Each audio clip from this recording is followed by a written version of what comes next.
Hay rutinas que esconden poder, y hay hombres que nunca hablan de lo que hacen, pero todos sienten sus pasos. Esta es la historia de aquellos que se mueven en silencio y dominan el mundo sin que lo notes. Si te gustan historias reales, oscuras y con lecciones que no aprenderás en la escuela, suscríbete, deja tu like y activa la campana. Cada semana, una nueva historia que cambiará tu forma de ver el éxito. Capítulo 1. El silencio de los brillantes. Escena de apertura. Ciudad de México, 5:13 de la mañana. La ciudad apenas empezaba a respirar. Entre el susurro de los árboles en la colonia Roma y el lejano sonido de los primeros microbuses, un hombre ya estaba despierto, desde hacía horas. Elías de la Torre, 42 años, genio en todo menos en entender a los demás. Un hombre con un intelecto tan afilado que las palabras le costaban más que las fórmulas matemáticas. Desde niño fue raro, inquietante, inadaptado. La escuela no supo qué hacer con él. Sus compañeros le temían. Sus profesores le temían más. Y así, entre libros y soledad, creció. Una rutina calculada. El departamento 304 era pequeño, meticulosamente ordenado y sin adornos personales. Cada objeto tenía una razón. El refrigerador contenía exactamente los mismos alimentos: huevos orgánicos, aguacates, pan Ezequiel, agua alcalina y té verde. Elías comenzaba su día con música clásica en sus audífonos. Hoy sonaba Debussy. Con una taza de té humeante en la mano, se sentó frente a su monitor y comenzó a revisar informes de simulación cuántica. Trabajaba como analista externo para compañías que ni siquiera sabía si eran reales. Una carta inesperada. A las 6:03 de la mañana, justo cuando programaba una subrutina para verificar partículas en colisión, escuchó un suave FSHH deslizarse por debajo de la puerta. Una hoja blanca. Sin remitente. Solo 3 palabras escritas a mano, con tinta azul y una caligrafía impecable. Te están observando. Elías sintió un escalofrío. No era paranoia. Era certeza. Una mente acostumbrada al aislamiento. Él había construido su vida como un algoritmo, sin ruido, sin vínculos, sin errores. La carta era una variable nueva. Y en su mundo, lo desconocido no era misterio. Era amenaza. Encendió su sistema de seguridad. Checó las cámaras del pasillo. Retrocedió las imágenes. Allí estaba. Un hombre alto, encapuchado, con movimientos precisos. Se detuvo frente a su puerta exactamente 47 segundos, colocó la carta y desapareció sin mirar atrás. Elías repitió el video 3 veces.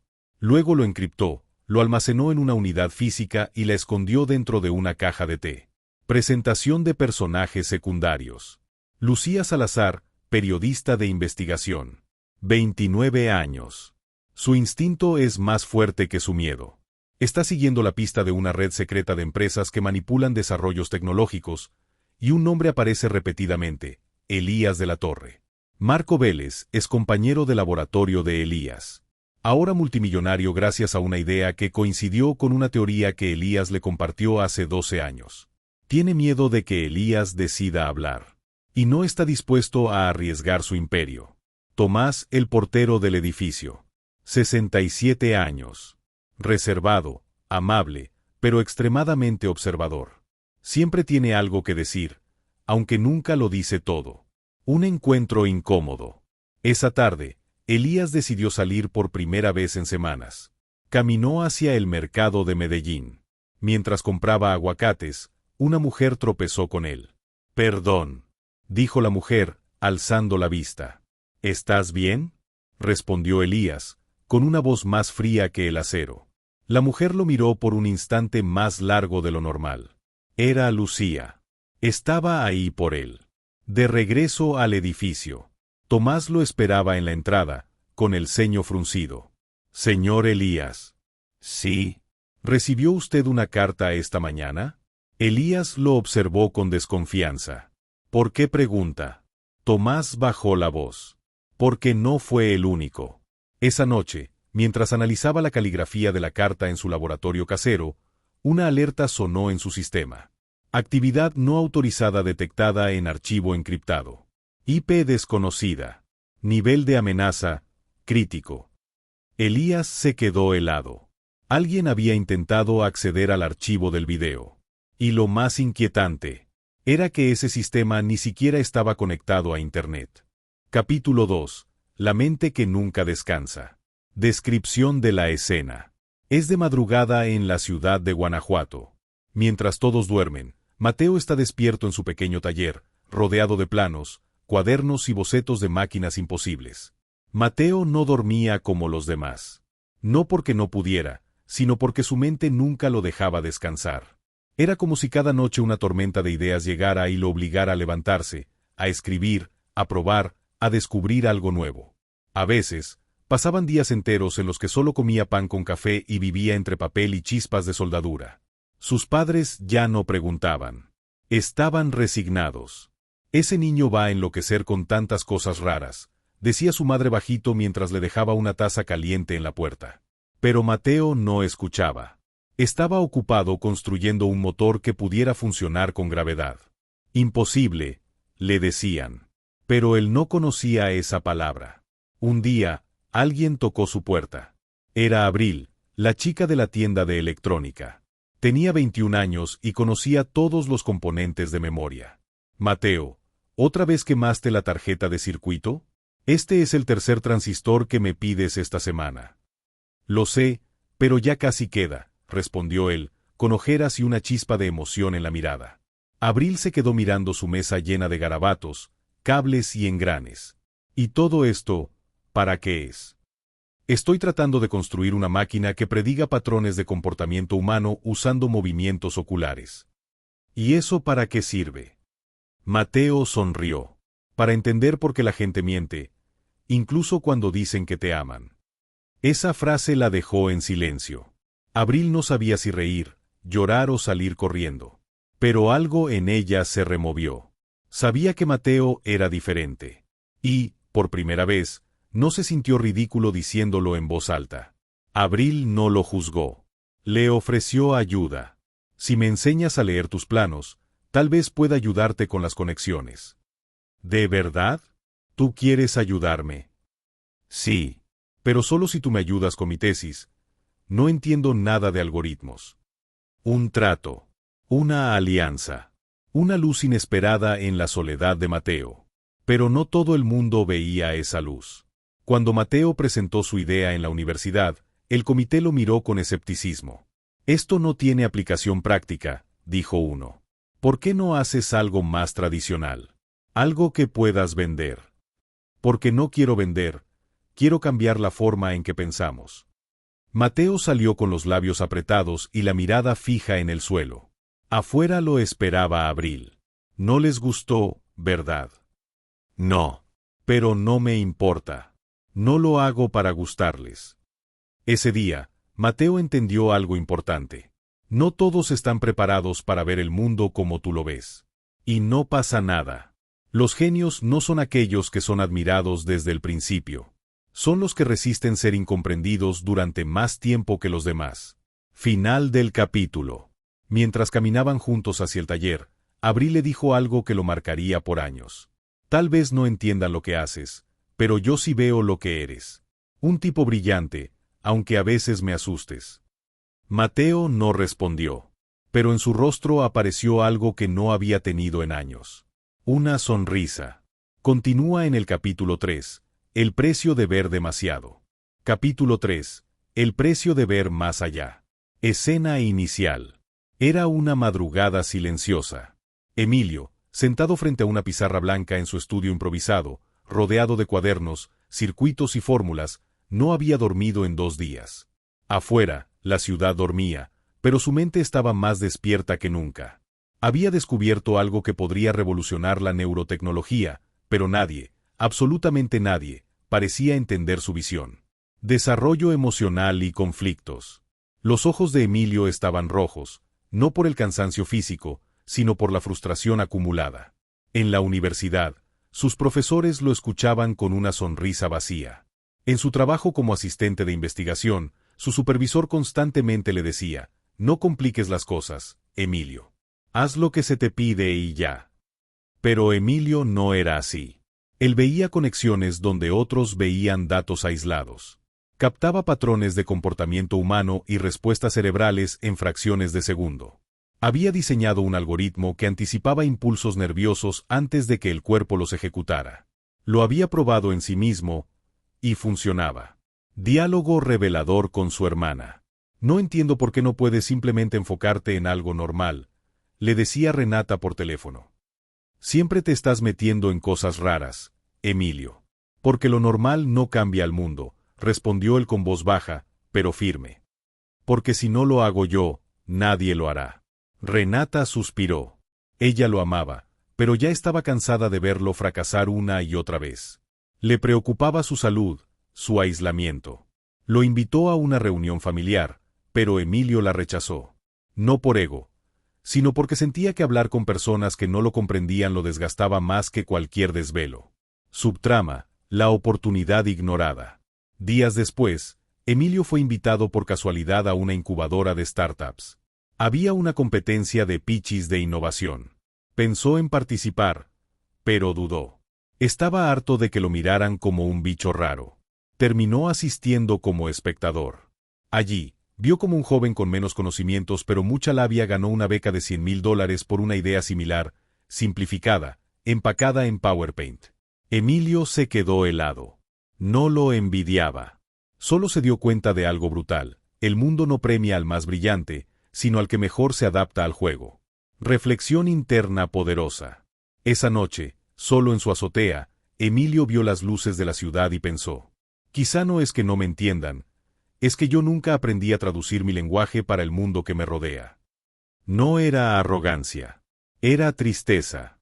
El tipo de tristeza que solo los que piensan diferente entienden. La soledad del que ve el fuego antes de que los demás sientan calor. Gancho final del capítulo. Pero justo cuando pensaba rendirse, una notificación llegó a su correo. Asunto: invitación especial, Comité Internacional de Neuroinnovación, Berlín. Emilio Estrada, hemos revisado su ensayo enviado a la revista científica. Nos gustaría hablar con usted. Su propuesta es distinta. Emilio cerró los ojos. El mundo que siempre le dio la espalda, por fin lo había notado. ¿Era el inicio de algo o el principio de otra decepción? Capítulo 4. El precio del pensamiento libre. Escena inicial. Una tarde silenciosa en la biblioteca del instituto. Santiago se sienta frente a una montaña de libros, esquivando miradas y murmullos que han comenzado a llenar los pasillos desde su última rebelión en clase. Ya no es solo el chico callado, ahora es el raro. El problema no es lo que dice, sino o que representa. Desenvolvimiento. Desde su discusión acalorada con el profesor Medina, Santiago se convirtió en una especie de sombra incómoda en la escuela. Algunos estudiantes lo evitaban. Otros lo observaban con curiosidad, como si esperaran que hiciera algo extraño. Lo que nadie sabía es que Santiago no buscaba atencao. Él le buscaba sentido. ¿Por qué creen todo lo que les dicen?, murmuró una vez entre libros, mientras hojeaba un tratado antiguo de filosofía. Isabela, que lo había estado observando desde una esquina, se le acercó. No es que lo crean, dijo ella suavemente. Es que es más fácil. Pensar duele. Santiago levantó la mirada. Por primera vez, no se sintió solo. Esa semana, Santiago comenzó a escribir un pequeño manifiesto. Nada político. Nada revolucionario. Solo ideas. Reflexiones. Frases sueltas como: si tus pensamientos no incomodan a nadie, probablemente no estés pensando. Ser tú mismo es el acto más valiente en una sala llena de imitadores. Guardó esas palabras en una libreta que llevaba a todas partes. Lo llamaba el cuaderno del ruido silencioso. Pero no todos lo veían con buenos ojos. En una ocasión, uno de los estudiantes más populares, Javier, lo encaró en el patio. ¿Y ahora qué? ¿Te crees más inteligente que todos nosotros por escribir frases raras? ¿Quién te crees que eres? Santiago no respondió. Solo lo miró a los ojos y sonrió. Esa calma desarmó a Javier. Pero al día siguiente, la libreta desapareció. Cambio drástico. Santiago se sintió traicionado. Esa libreta era su refugio. Su voz. Su escudo. Fue Javier, dijo Isabela con rabia. Lo vi con ella. Santiago no dijo nada. Solo fue a su casa y pasó la noche entera reescribiendo cada palabra de memoria. Pero algo cambió en él esa noche. Entendió que el precio de pensar diferente es ser blanco fácil, e incluso ser odiado sin haber hecho nada. Clímax emocional. En clase de historia, mientras el profesor hablaba sobre conformidad social, Santiago levantó la mano por primera vez en semanas. ¿Y si el problema no es la sociedad, sino la cobardía de quien no se atreve a cambiarla? Un silencio pesado cayó sobre el salón. Y entonces, una tímida palma comenzó a aplaudir. Isabela. Después otra. Y otra. No eran todos. Pero eran suficientes para que Santiago comprendiera algo poderoso. Tal vez ser incomprendido es el precio de ver el mundo con otros ojos. Aquella noche, mientras observaba el cielo desde su azotea, Santiago tomó una decisión. No volvería a guardar silencio. Aunque eso significara perder amigos, reputación o paz, no renunciaría a su verdad. Lo que no sabía era que esa decisión lo llevaría directo al borde de un abismo inesperado. Capítulo 5. El exilio del genio. Escena inicial. Un amanecer gris cubre la ciudad. Santiago camina solo por los pasillos del instituto. Desde que se enfrentó a Javier y habló frente a toda la clase, su vida social se volvió un campo minado. Lo saludan menos. Algunos profesores lo miran con recelo. Otros, con miedo. Desarrollo. Días después de aquel pequeño acto de valentía, Santiago fue llamado a la dirección. Lo esperaban el director del instituto, el profesor Medina y su madre, Rosa. Tu hijo está mostrando comportamientos perturbadores, dijo Medina, ajustándose las gafas. Está cuestionando todo. Incomoda a sus compañeros. Es provocador. Santiago apretó los puños bajo la mesa. ¿Cuestionar ahora es un crimen?, dijo con voz serena. El director tosió, incómodo. No es eso, Santiago. Pero tu actitud desafiante ha generado quejas. Quizás sería buena idea tomar unas semanas fuera del aula, por el bien de todos. Suspensión. No por golpear a alguien. No por faltar el respeto. Por pensar. Por escribir. Por no encajar. Isabela lo esperó en la salida. ¿Qué pasó? Me suspendieron, respondió él sin emoción. Ella lo abrazó. Entonces ya no estás en el sistema. Ahora eres libre. Escena clave: el nuevo refugio. Durante su exilio, Santiago comenzó a pasar los días en una antigua librería del centro, donde conoció a don Octavio, un hombre de barba blanca e ideas aún más radicales que las suyas. ¿Sabes qué tienen en común los grandes pensadores?, le dijo don Octavio mientras colocaba una pila de libros sobre la mesa. Todos fueron exiliados alguna vez. La soledad es el precio de la lucidez. Santiago pasaba horas hablando con él. Descubría autores, teorías, filosofías. Comenzó a grabar sus pensamientos en audio, narrar sus ideas en voz alta. Isabela lo ayudaba a editar y subir algunos fragmentos a internet. No tenían muchos seguidores, pero uno de sus videos, titulado Pensar no es delito, comenzó a volverse viral. La reacción del instituto. El éxito inesperado del video causó revuelo. Santiago estaba generando influencia fuera del sistema. Una nueva reunión fue convocada. No puede seguir desafiando las estructuras desde afuera, dijo Medina con nerviosismo. Está formando una narrativa peligrosa. Pero el director propuso una solución distinta. Regresará, pero bajo supervisión, y sin más discursos públicos. Isabela miró a Santiago. Él pensó por unos segundos, y aceptó. Pero en su interior, algo ya había cambiado. Él ya no era solo un estudiante. Era una amenaza para el silencio. Momento emocional. La noche anterior a su regreso, Santiago caminó con su madre por el barrio. Ella, en silencio, lo escuchaba hablar sobre ideas, sueños, y el miedo a ser malinterpretado. ¿Crees que soy raro, mamá? No, hijo. Creo que eres valiente. Y eso, para muchos, es raro. Gancho para el próximo capítulo. El regreso de Santiago al instituto no sería silencioso. Una nueva etapa estaba por comenzar. Pero con ella, vendría el mayor desafío de todos. La traición de alguien en quien confiaba ciegamente. Capítulo 6.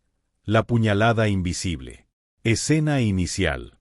El instituto parecía el mismo, pero Santiago no. Al regresar, sus pasos eran más lentos pero firmes.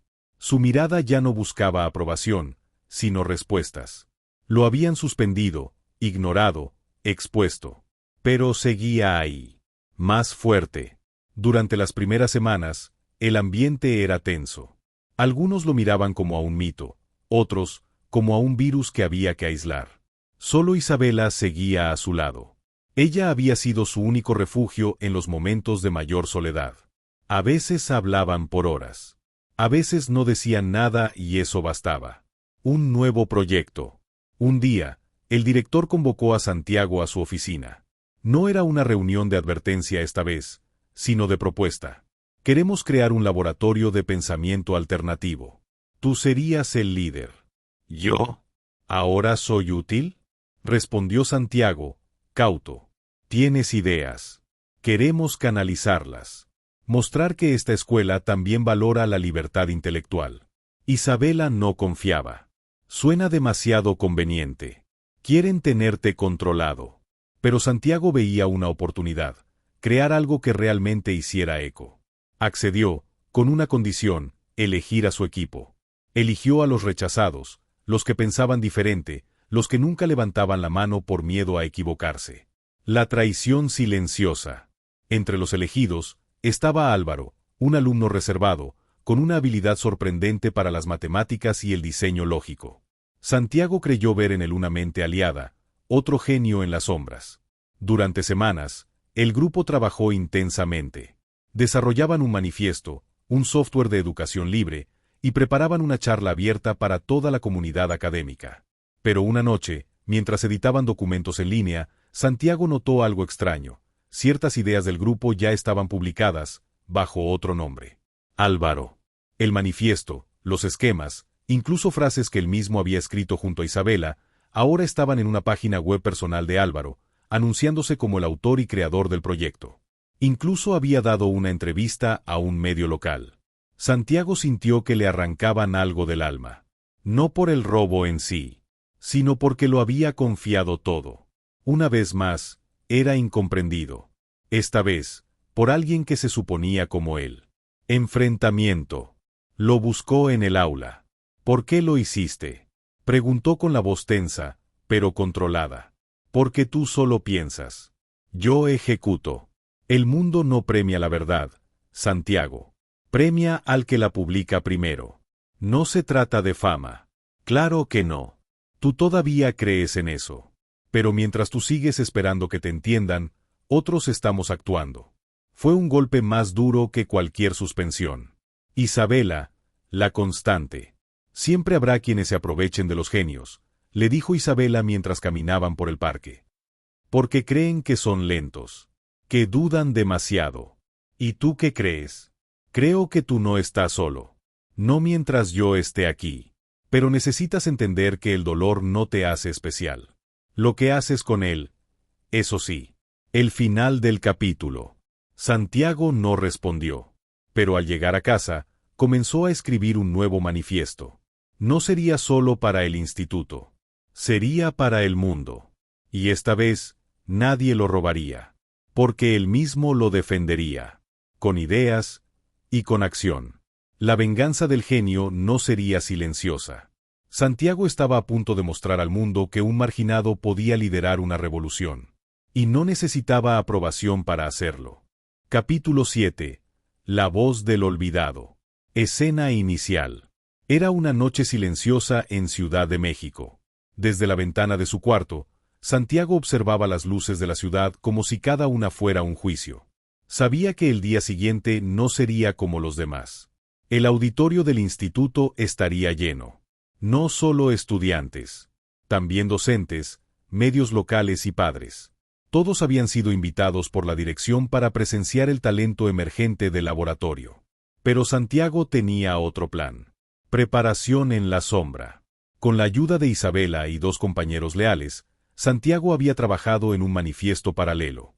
Uno que no solo mostraba sus ideas, sino que denunciaba lo que ocurría puertas adentro, la traición, la censura, la manipulación del talento por prestigio institucional. Su discurso no era de venganza. Era un grito que llevaba años gestándose. ¿Estás listo para perderlo todo?, le preguntó Isabela mientras revisaban la última versión del documento. Ya lo perdí.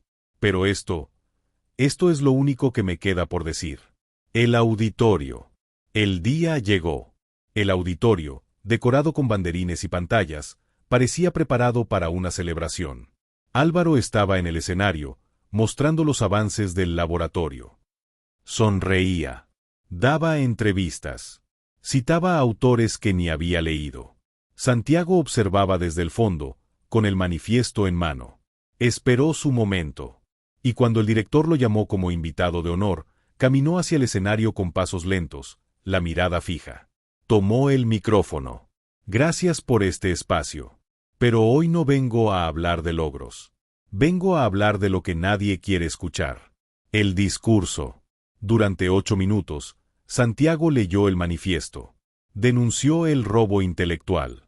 Denunció la indiferencia de los profesores. Contó cómo la genialidad no siempre encaja en rubros medibles. Cómo los sistemas matan la creatividad de los distintos. Como muchos de los que hoy son celebrados, en su momento fueron aislados, castigados, silenciados. La genialidad no necesita aprobación, pero necesita verdad. Y yo ya no puedo callarla. Cuando terminó, hubo un silencio tenso. Luego, unos tímidos aplausos. Después, más fuertes. Y finalmente, el auditorio entero se puso de pie. Álvaro había dejado el escenario. El director miraba al suelo. Isabela lloraba. Consecuencias. Horas después, Santiago recibió un correo. No del instituto, sino de una fundación independiente. Habían visto la grabación. Querían invitarlo a participar en un programa internacional para jóvenes pensadores disruptivos. Santiago miró la pantalla. No sonrió. Solo suspiró. Y por primera vez, se sintió libre. Pero la libertad no viene sin un precio. Y la soledad, esa vieja compañera, aún no había dicho su última palabra. Capítulo 8. Gritar en el silencio. Capítulo 8. Gritar en el silencio. Escena inicial. La ciudad seguía su ritmo frenético. Autos, semáforos, conversaciones superficiales, pero Santiago caminaba como si todo estuviera en pausa. Después del discurso, su vida dio un giro irreversible. La grabación se volvió viral en círculos intelectuales, foros estudiantiles e incluso medios de comunicación. Pero con la exposición, vino el aislamiento. La nueva soledad. Las aulas ya no eran las mismas. Muchos lo evitaban. Otros lo envidiaban. Y unos pocos lo admiraban en silencio.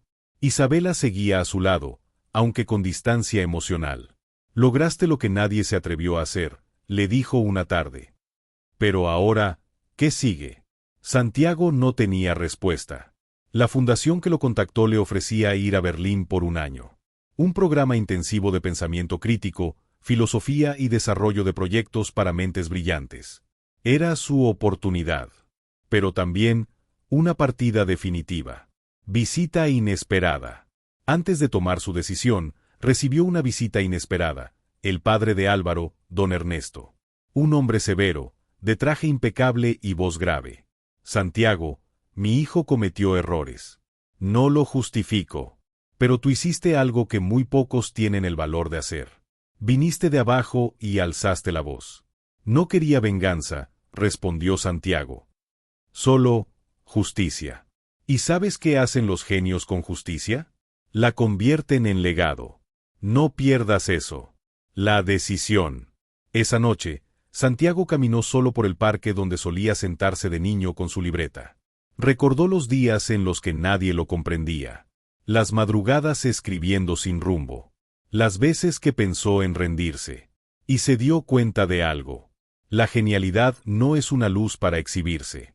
Es una llama que se alimenta en la oscuridad. Con lágrimas silenciosas, aceptó la beca. Pero no como un escape. Como un nuevo comienzo. Epílogo. Un año después. En una conferencia internacional en Berlín, un joven mexicano subía al escenario. Mi nombre es Santiago Ramos. Y esta es mi historia. El auditorio se quedó en silencio. Pero esta vez, era un silencio que escuchaba. Muchos genios no fueron entendidos, porque nacieron para crear algo que aún no existía. Santiago no buscaba fama, ni aceptación. Solo quería ser escuchado. Y ahora su voz resuena más allá de las fronteras. ¿Te sentiste identificado con esta historia? Déjanos tu comentario. Suscríbete al canal para más historias que inspiran. Activa la campana y acompáñanos en el próximo viaje emocional.